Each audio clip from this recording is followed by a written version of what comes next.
So good afternoon, good evening, good morning, everybody. A very warm welcome to you all. I'm Claire Redhead and I have the honour of being the Executive Director for OASPA.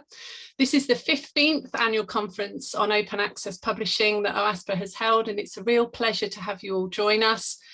Please do say hello in the chat and let us know who you are and where you are. I know you can't see in Zoom who else is online when you're a participant, but I can assure you you are in very good company. There are over 650 people registered for the conference from 66 countries around the world this year. We have an interactive map, which I am hopefully going to show you now. You can zoom in, you can add your location. So the link is there. It's been sent to you by email. I think it's going to be put in the chat. You can scan the QR code. So you can zoom in, you can find your location and you can add yourself to the map. Please only do it once and it's entirely optional. Whether you add your name or your organisation is also up to you, but it would maybe be helpful for you to see other people who are near you who are interested in open access publishing. I've also got some demographics from Bernie on our speakers and our session chairs, so you can see which countries they represent as well. We usually have a good gender balance, but this year I see there are a lot more females involved in our conference. You'll have heard from Bernie about our Slack group where you can meet other delegates. The Slack group will be constantly running over the next few days, so no matter the time zone that you're in, you'll be able to connect with people there.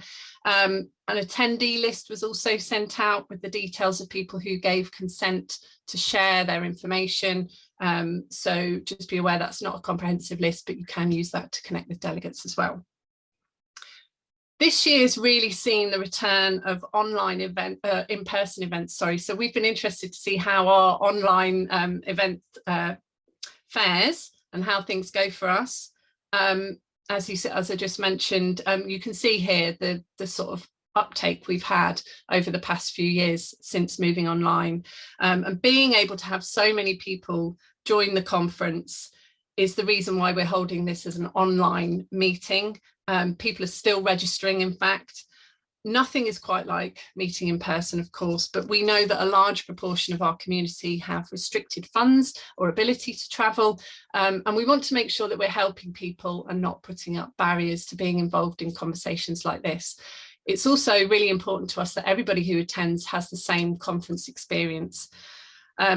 As well, although we need to make money ourselves to cover our running costs, we've kept fees low and we will always help anyone who has financial problems in attending. Last year, when I was speaking to everyone like this to open the conference, it was at a time when the world itself was just starting to really open up again. This year, to me, it certainly felt much more like business as usual, and for some of us.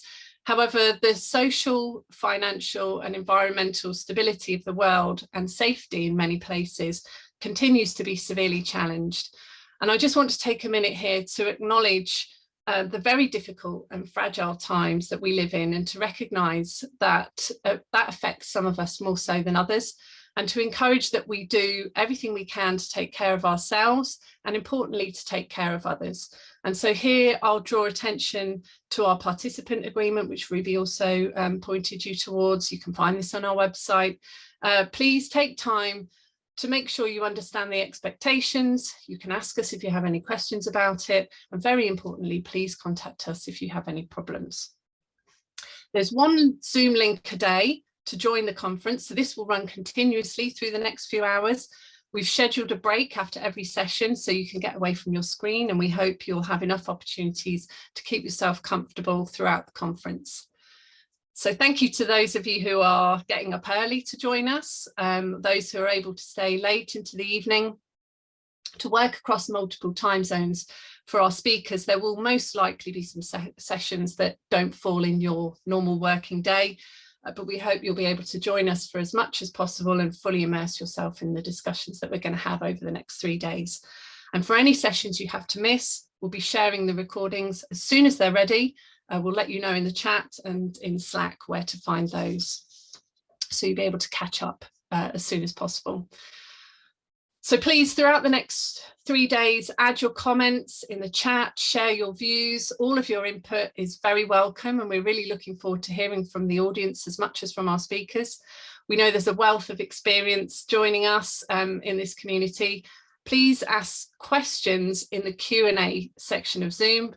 We'll be pleased to include those in our discussions as we go along. And also, as Ruby mentioned, if it helps, auto captioning can be turned on. It's computer generated, it's not going to be perfect, but we do hope it will be helpful. The programme for this year is really packed with topics related to open access and open scholarship, as you've seen. We've had a record number of submissions for lightning talks, and it's incredibly hard to decide on what to include. So we're hosting as many of those as possible. So this year, again, we've got 3 full sessions where you can hear about a fascinating range of open access related projects and initiatives. You can see the posters via our online programme or in Slack, and you can also contact other delegates and speakers. If you missed the Slack invitation to join, then again, let us know about that. The rest of our programme is specifically curated by our programme committee. They've done a truly stellar job. Here they are. So I'm going to start a round of thank yous with them. Thank you so much to the programme committee for putting together this wonderful set of topics and discussions for us, and for all of your hard work over the last few months. Thank you to all of our speakers. We're really delighted to have you join us and to hear your perspectives. Thank you to the Events Hub, especially Ruby and Niall, for hosting us this week and for supporting our webinars too. And every year, we couldn't run this event, we couldn't run OASPA, in fact, without the generous support of sponsoring organisations. So thank you so much to all of our 2022 supporters and sponsors. And as always, the biggest thanks go to Bernie, who's been working on this for months, buried in emails, guiding our programme committee and bringing everything together into this wonderful few days we have ahead of us. So thank you, Bernie, and I hope you get to slow down enough to enjoy the outcome of all your hard work and attention. And of course, thank you to all of you joining us in the audience. We're delighted to have you all here, and we're looking forward to hearing from you, so please join in. Before we get started with the panel that I'm chairing, I'm going to take this opportunity to talk a little bit about OASPA itself, the journey that we're on and the work we're doing. There are a few publishing associations out there. We're all slightly different to each other, so I thought it's helpful to just go over what OASPA is and what we do. Firstly, OASPA's focus is unsurprisingly completely on open access and open scholarship and anything related to that. It was founded in 2008 by scholar publishers, some open access publishers. Sage was there as a mixed model publisher, Utrecht University, a long-time enabler and supporter of open access. And it started off as an organisation to represent those that were coming together on discussions around just trying to get open access publishing off the ground. It's grown a lot since those early days. There's over 200 members now, mostly fully open access, and a hugely diverse group of organisations representing all different types of publishing models and infrastructures, covering books and journals in open access and across all disciplines. We also have a supporter category now, which we launched this year, which is for non-publishing institutions and other kinds of organisation which also want to support open access. In terms of activities and things we actively contribute to, we're still involved with Think Check Submit Committee, with C4 Disc, which this year has launched its toolkits for equity. We're involved with the OAPEN Open Access Books Toolkit on the editorial board. We worked with Make Data Count on a workshop with some of our publisher members on data citation. We collect data from our members on their open access outputs and the growth that's underway at the moment. We have worked on a review and relaunch of the principles of transparency and best practice this year with COPE, the World Association of Medical Editors, and DOAJ. That was launched earlier this week, I believe. We maintain our strategic partnership with the OA Switchboard, which we launched and which I'm chair of the board. We are involved in 2 large European projects. DMAS, which is a project which will support institutional publishing, was launched today, it's kicked off this week. You can go to our Twitter account, we've shared a press release about that today, and another project on aligning open access book policy in Europe. We've been running our programme of webinars with the Events Hub here. So one on normalising open access research practices via grassroots community building was recently held. There's been another on open access book models, and one we hosted with UNESCO on their open science recommendation, where which we termed policy into action, has actually led to the development of guidelines for publishers that we've produced on implementing the UNESCO recommendation, which will be launched with UNESCO very soon. So, and we also have plenty underway for next year. So as time has gone on and open access has become more widely adopted, making the argument for open access as a thing, to me, has been less necessary in my day-to-day work. Everyone is familiar with open access. Representing open access publishing has also become more challenging as the organisation has broadened and there are a diversity of models. Even within fully open access publishing, there is a range of different approaches. So this makes it hard to make unified statements perhaps, but I do believe is a real strength of the organisation to show the diversity of approaches to open access. And OASPA has always been a place for providing space for showcasing these different approaches, for experience sharing, and for spotlighting innovation.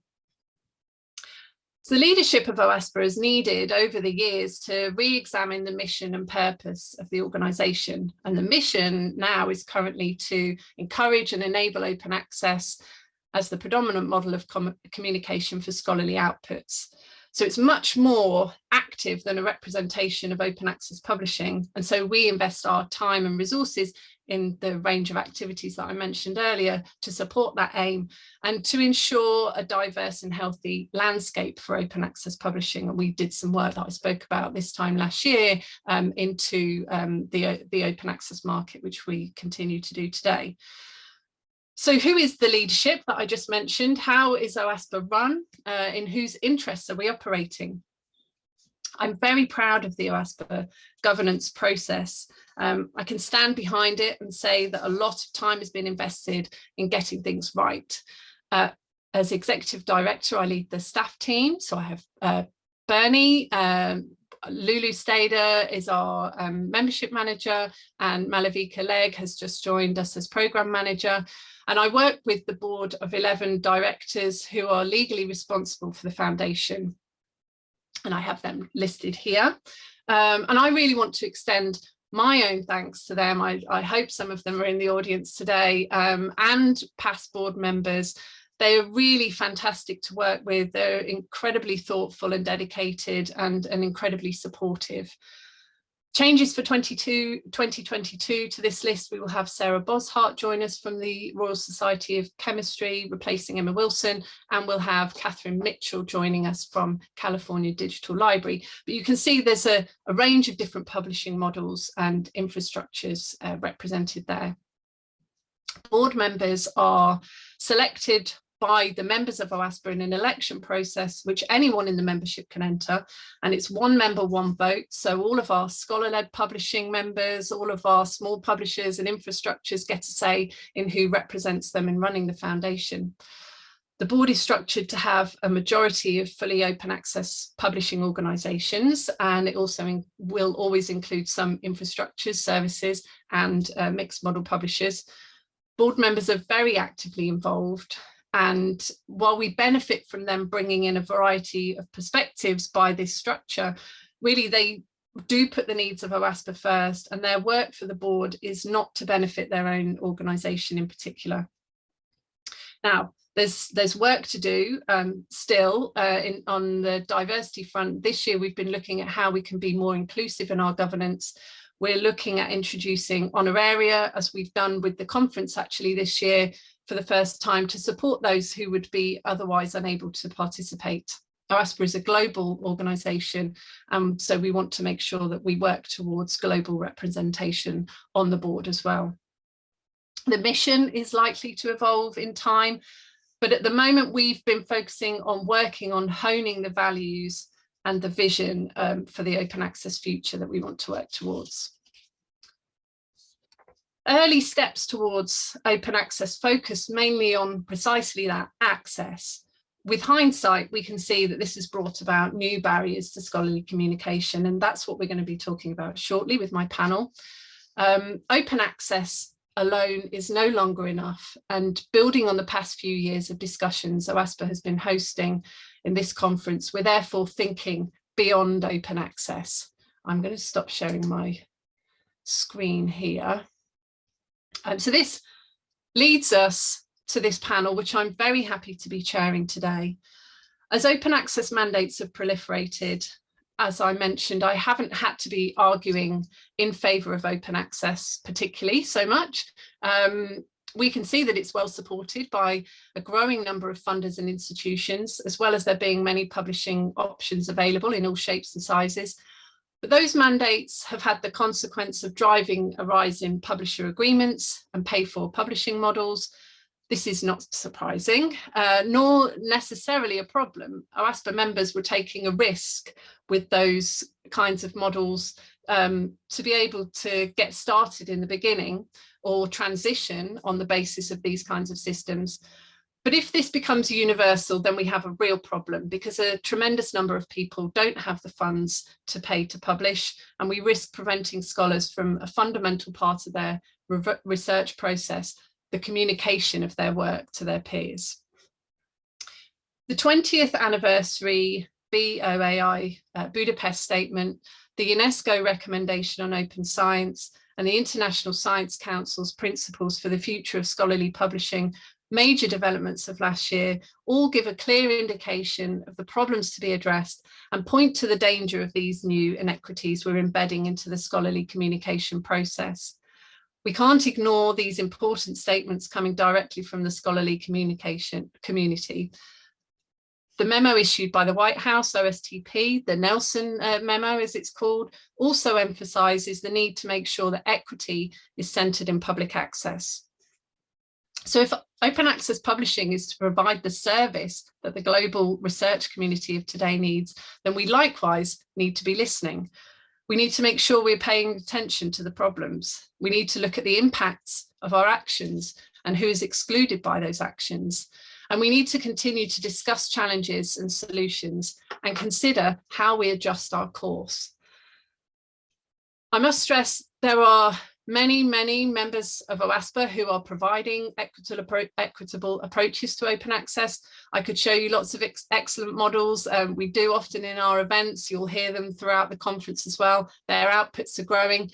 But the fact is that a significant amount of content is published by transitioning publishers. So in this session, I wanted to bring together these elements, and I'm really excited to have this fantastic group of people together to share their different perspectives.